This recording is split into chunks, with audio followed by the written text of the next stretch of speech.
a period of shifting world has come. The Earth's climate has constantly and drastically been changing.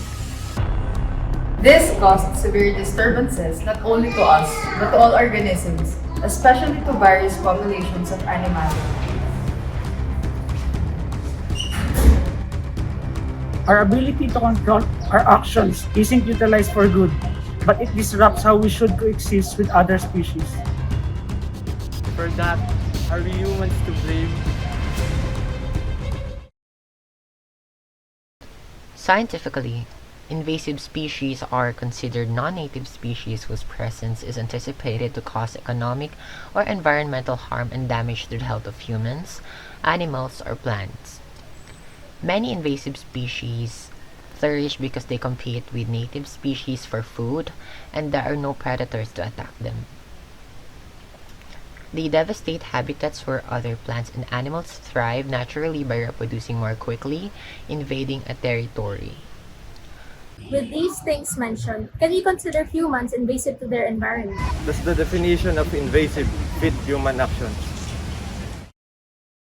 Throughout the years, the population of the human species has become invasive in a way that it is quickly growing, taking over the resources that are supposedly shared with other organisms.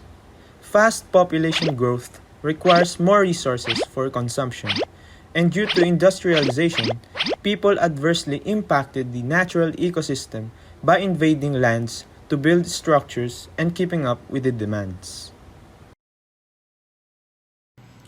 Anthropogenic actions such as population growth, overconsumption, and overexploitation have caused notable damage to the cycle that balances life in an ecosystem. Human needs for industrialization, such as energy being gathered from coal and fuels, deforestation for lumber and wood supply, and disposal of wastes, have led to anthropogenic or human-induced climate change. With advancements that improve quality of life, humans have consequently caused significant environmental problems.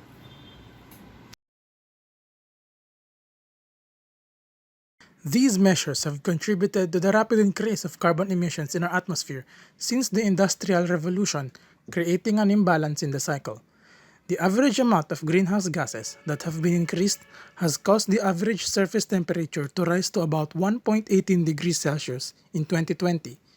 Disturbances to the acceptable amount of carbon in the atmosphere cause the temperature to change constantly, creating a long-term effect on the climate.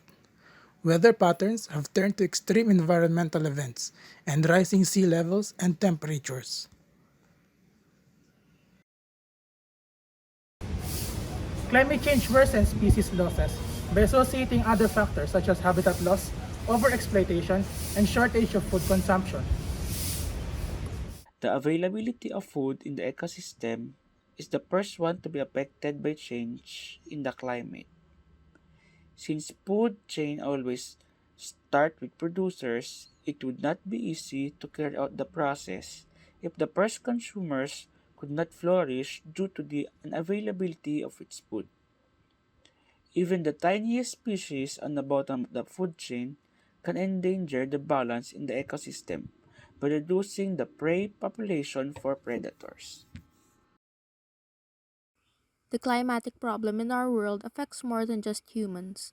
The world's wildlife and environments will also see substantial, often devastating changes. Temperature rises might cause the collapse of fragile ecosystems and vast waves of extinction. The decisions we make now have the potential to alleviate human and animal suffering in the future.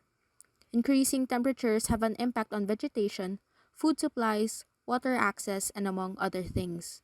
Specific ecosystems may become unhealthy for particular creatures, prompting wildlife to travel outside their regular patterns in pursuit of food and living circumstances, while other animals die out.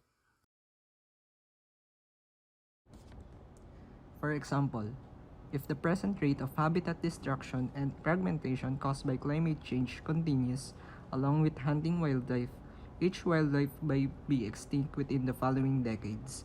Climate change worsens human-wildlife conflict by causing habitat loss and extreme weather events, pushing people and wildlife to inhabit congested environments. As environments change, humans and wildlife must travel further in search of food, water, and resources. Human-wildlife chaos frequently has a severe effect on the animals involved.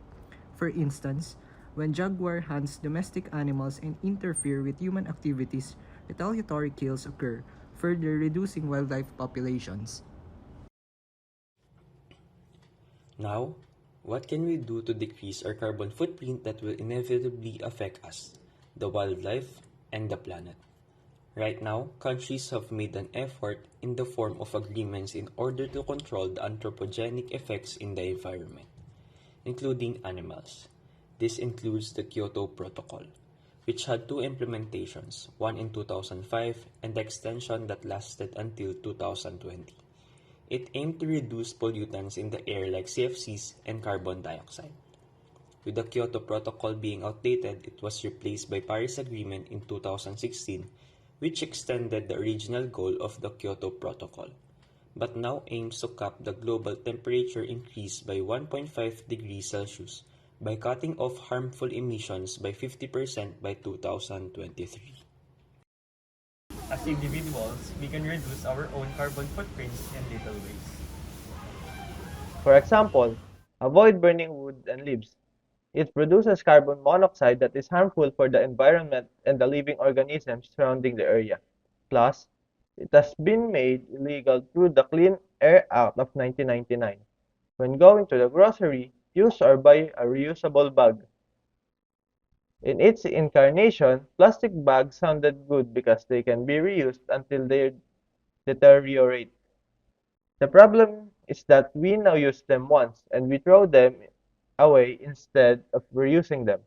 This now snowballs into plastic, ending up everywhere, and it has come back to haunt us as traces of microplastics have been discovered in a sample of blood last year. Paper bags are not better either, as it requires more energy and therefore more harmful carbon emissions in the atmosphere. Finally, when you own a vehicle, keep it regularly checked. Small anomalies could affect the performance of the vehicle and would require more energy to be used, or worse, emit black smoke as a byproduct of the inefficient process.